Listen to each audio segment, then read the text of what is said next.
Bastos ka! Ow! Dito ka! Ang susunod na programa ay rated PG. Ito ay nangangailangan ng patnubay at gabay ng magulang para sa mga batang manonood.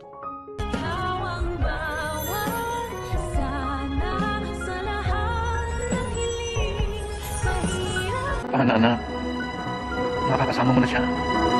Sa tuluyan niyang pagkakaroon ng malay ni Lolo Pepe ay meron siyang matinding pasabog kay Giselle na labis namang ipagtataka ni Giselle kung sino ang tinutukoy ng kanyang papa na makakasama na nito. Na alam naman talaga natin kung sino ang tinutukoy ng matanda at ito'y walang iba nga kundi ang anak ni Giselle na akala niya ay patay na. Mas intense pa po ang magiging kaganapan sa pagitan ng mag-inang Giselle at Justin. Dahil sa muli nilang paghaharap ay hahanapin ni Giselle si Justin at sasabihan ba naman ito at pagbibintangan na baka ito ang mastermind sa pagdukot kay Lolo Pepe na agad naman ikapipikon ni Justin. Sabay sagot niya sa kanyang nanay na kung meron daw siyang pagtatangkaan ng buhay dito ay walang iba kundi si Giselle. Kaya naman si Giselle ay gulat na gulat dahil hindi niya naman akalain na masasagot siya ng gano'n ng babaeng ito na hindi niya naman kilala. At ang pakilala nga lang ni Lolo Pepe sa kanya ay isang kaibigan. Kaya naman hindi na mapipigilan ni Giselle ang sampalin si Justin.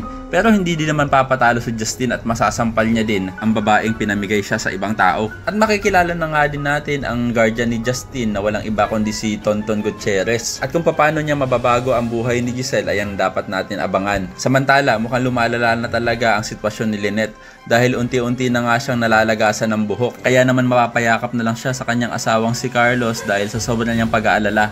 Pero sandali lang, nakapagtataka naman na nagising na si Lolo Pepe pero wala siyang natatandaan. Naku, naloko na, mukhang nag-amnesia pa nga. Kaya naman kung isa ka rin sa mga umaasang sana hindi nag-amnesia si Lolo Pepe ay pakilike ang video na ito and don't forget to subscribe. Thanks for watching and see you next time. Bye-bye!